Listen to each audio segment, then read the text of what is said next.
I instill that time is one thing we can never get back. And if you really want, you can make 24 hours feel like 48 hours. Hi, everyone, and welcome back to the Talk at Elevation. I'm your host, Michaela Nagel, where we bring you stories from athletes, coaches, and leaders who are making a difference both on and off the court. Today's guest is someone whose story goes beyond basketball. He's a Golden State Warriors youth basketball coach and the head coach of San Ramon Valley's women's basketball team. He's also a cancer survivor who was once given 6 months to live. After a 14-year battle with cancer, incredible perseverance, and an unwavering mindset, he's now dedicated to helping others live healthier, more fulfilling lives. Please welcome Troy Druppal. Thank you, Troy, for joining me. Thank you. It's definitely an honor to be here and to meet you all and share my story with your community and try to help everyone live a more positive and healthy life. Absolutely. We can't wait to hear your story. Can you take us back to 2007 when you were first diagnosed? I was actually diagnosed in 2004. 2007 is when I was given 6 months to live. Definitely been quite a roller coaster, as life is for everyone, where you'll have good days and bad days. Cancer is not anything that I was aware of after my initial diagnosis. I was the first person in my family to have cancer. So I was a deer in the headlights, not knowing what was going on. But I had an unwavering amount of support from my family and friends, and that really helped carry me through treatments, the surgeries, and really helped shape my mind to having that positive outlook on any negative circumstance that I was. That's amazing. What first went through your head when you were told you had 6 months to live? I wasn't ready to accept that fate, and I really just wanted to go back to living life and do what all my friends were doing. We'll call it that. I wanted to go to prom, go to school dances and parties, and missed out on that in the first half of my high school, um, career, and I just wanted to be treated normal. I didn't want cancer to define who I was as a person. I wanted what my dreams were and what my goals were to define who I was. For sure. That's amazing. Um, so you battled cancer for 14 years and ultimately became cancer free. What are some of the biggest physical and mental challenges you had to overcome during that journey?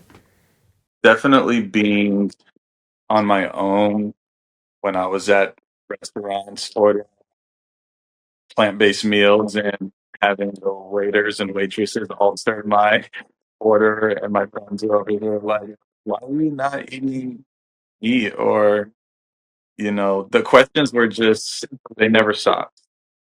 And it was the documentaries, the books that people were sending me over the years about all the remedies that these athletes and doctors have found through plant-based living and medical marijuana usage. And I just wanted to try something that my oncologist and doctor never gave me.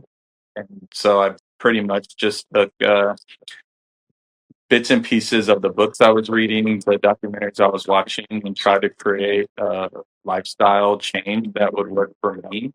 And so I think it was just answering all the questions of why, like, why are you doing this? And because it was hard, because I missed going out and eating foods that I used to enjoy as a kid, but I really felt confident and comfortable with my decision. So I was okay with it, but I think it was just the same questions over and over. At some point, got a little annoying. Yeah, I bet they did. What have you learned on this new holistic lifestyle and this diet now about yourself and just about how that can help the recovery process? One of my favorite sayings is, let food be thy medicine. And I immediately noticed a difference within a week. after switching to the way I was eating before to the new diet that I had adapted, and I just really felt like anything is possible. I mean, I really feel like I learned you are who you envision you are, and I never treated myself like a cancer patient, and I just fully invested in almost like being like a butterfly that was once a caterpillar, where you start growing and start learning more about yourself, and now you're unrecognizable. Yeah. Before we move on, let's talk about something every serious athlete needs to pay attention to: your digital footprint. Fanday Nation has just released a powerful new tool to help athletes make sure their social media profiles are fully optimized and recruit ready. Today, coaches aren't just evaluating game film, they're evaluating character, leadership, and maturity online. This resource gives you a step-by-step roadmap to clean up your profiles, highlight your strengths, and avoid common mistakes that can cost opportunities. If playing at the next level is your goal, don't leave your online presence to chance. Go check it out now at fandaynation.com.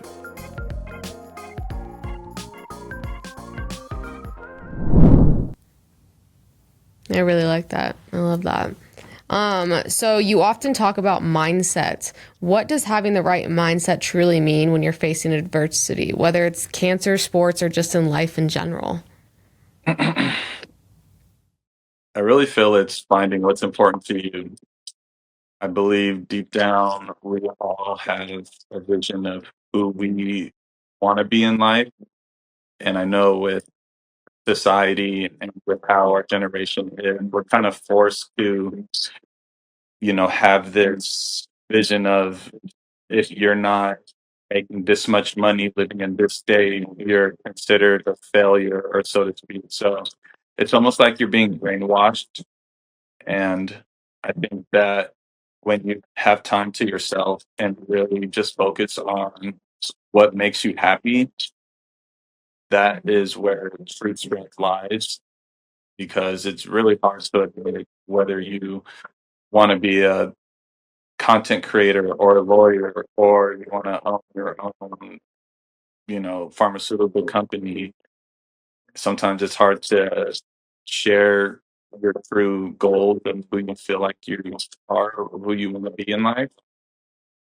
But I feel like that's what really helps me stay positive through those annoying questions about, you don't need meat, how are you getting your protein? Or, how come you're always listening to, you know, slow jams, or, instead of just modern hip hop or something that talks about drugs and guns and stuff like that. It's, your lifestyle choices will get questioned a lot when it's not what society sees online. But I feel really happy with the decisions I made, and I wouldn't change it at all. Yeah, absolutely. What have you learned about yourself in this process and this change that you've seen just personally stepping away from what society deems quote unquote as normal? I feel like it's been something I learned about giving back. I always felt like my purpose is to give back to those who've given to me and helped me become who I am today, and always having that pay it forward mindset. If I can help someone who I know is struggling mentally, being a basketball coach and coaching high school, you'll see, kids who, they're 15, 16. So if they're coming into the gym and they're not locked in, okay, they got boyfriend problems, they got school homework problems or whatever. And so I try to just instill little quotes, little phrases that'll cheer them up, or kind of instill a positive, mindset to just shift their attention from whatever it is that's bothering them. And I feel that's what's really helped me learn to stay positive through adversity is just trying to remember those quotes, remember those jokes and things that can help others become the best version of themselves when they're at their lowest point in life. I really like that. Yeah, let's dive into deeper. You being a coach, what led you to this journey? Just kind of fell into my hand. I was working at 24 Hour Fitness, and one of the directors of a basketball program asked how I lost my arm, and heard a little bit about me battling cancer at the time, and asked me to share my story with his program. And it led to me becoming a coach for his program, and grew to coaching in other cities and coaching from third grade all the way up to high school, semi-pro athletes. And it led to me landing a high school job as a head coach and going into my third year. That's awesome. Wow. So it just kind of all happened naturally and suddenly, it sounds like. Yeah, That's really yeah. cool. So you mentioned that one of the biggest issues in basketball today is that it's becoming more of a me sport than a we sport. Why do you think that shift has happened, and how are you changing that within your own teams? Definitely the NIL, where kids can get paid now for having a big following on social media, and you only need one highlight clip that can possibly go viral and go from 100 views to 100,000 views. I think people just see how easy it is, how people's life can change overnight. And I feel it's really just taken over the whole basketball scene. So I try to tell my story to my team about not living this life that people may want you to live or that looks easy and seems achievable, but keeping the main thing the main thing. So if your goal is to go to Brown University or Northwestern, don't let in going viral on social media get in the way of that. You know, it seems easier. It seems like you can make a lot of money off of it, but don't let that distract you from your overall goal. Yeah, I think a lot of people are just caught up nowadays in the social media scene, like you said. Has there been moments in your coaching career where you found it the most rewarding thing after seeing a player go through a difficult situation or just going through adversity that you've witnessed? Absolutely. I've gotten quite a few messages over time of kids who made their varsity team when I coached them in middle school, or they got into their dream school and they walked onto their college team as a redshirt freshman. I got invited to go speak at a couple schools that kids that I've coached are now in college, and a couple of them have wrote like book reports on me about being their favorite, me being their favorite coach, and it's definitely rewarding beyond words to explain. I think that goes under the umbrella of just wanting to pay it forward and remembering the people who visited me in the hospital and helped give me books to better my life, and shared documentaries and YouTube videos about wellness living. I feel it all came full circle to me wanting to coach and helping kids over the years who gave back to me and then paying it forward for them as well. Yeah.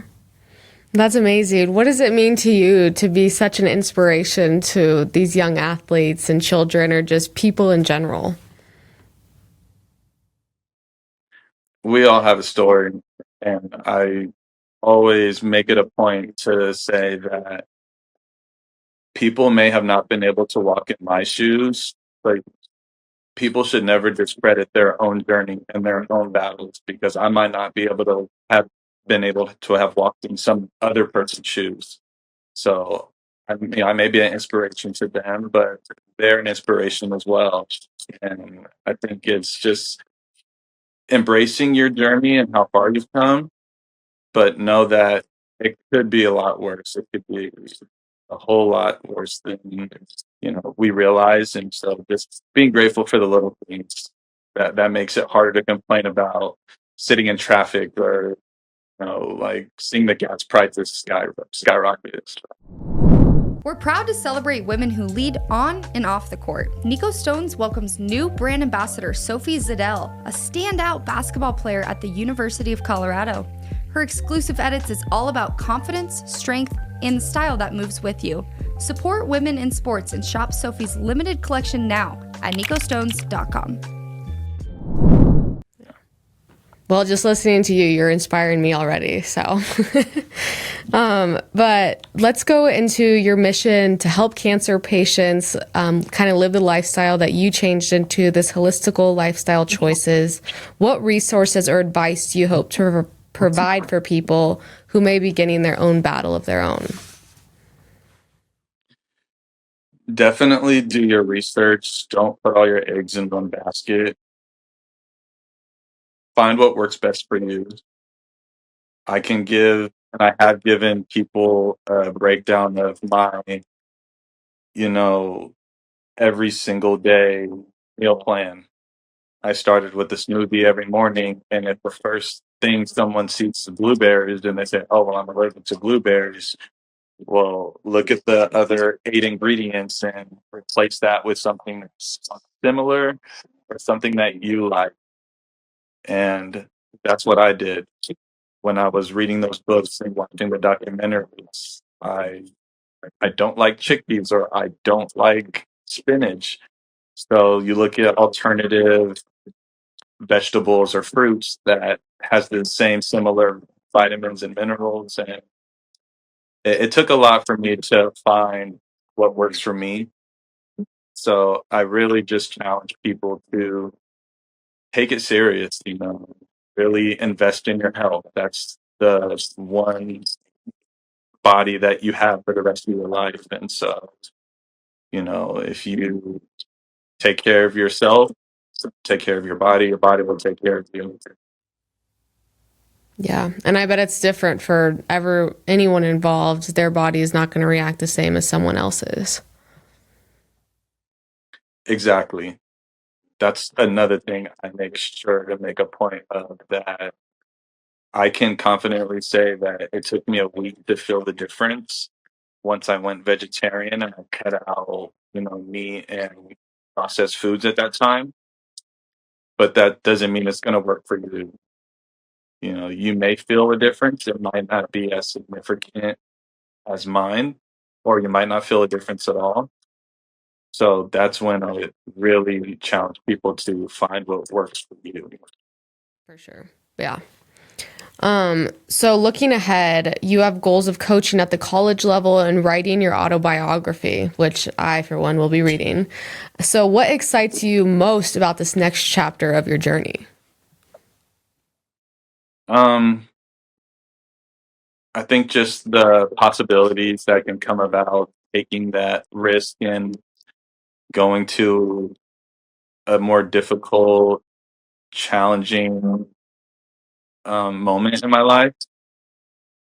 And, I'll give this advice to anybody. You have to take risks. You have to believe in yourself. Otherwise, nothing will change.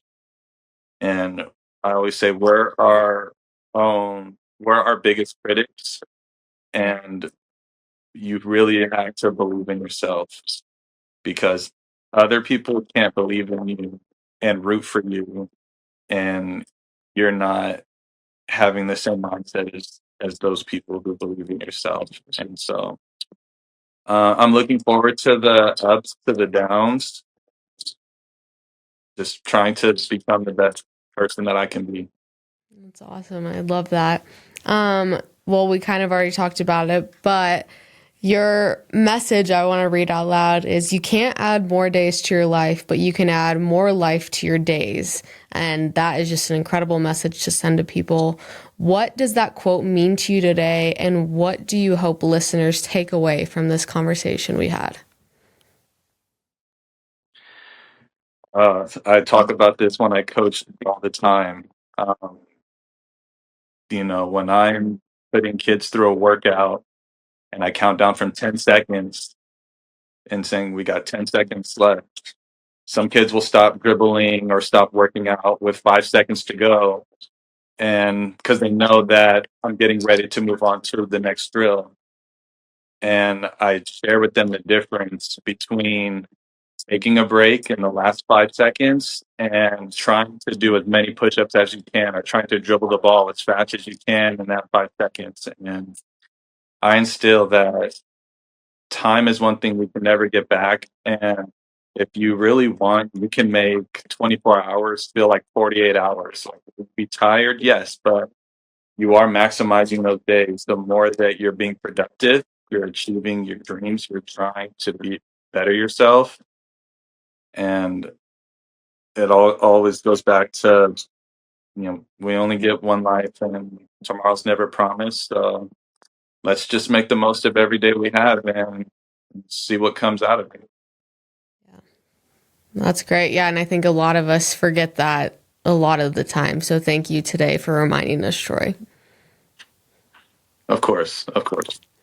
Well, amazing. Where can people find you online, social media, anything to follow more of your journey and your story?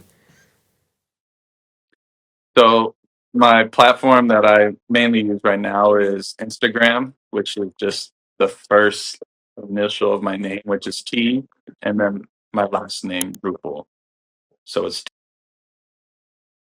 all one word. Okay, well, Troy, thank you so much again for being on the talk and sharing your amazing story about resilience and your journey. And thank you for being so open and honest with us. You've inspired me, and I'm sure everyone who has been listening. So I really appreciate you taking the time. And we hope to see you again soon here on the talk. Thank you guys very much for this opportunity. Of course. Bye, everyone. Make sure to like, comment, and subscribe for more inspiring stories like this one today.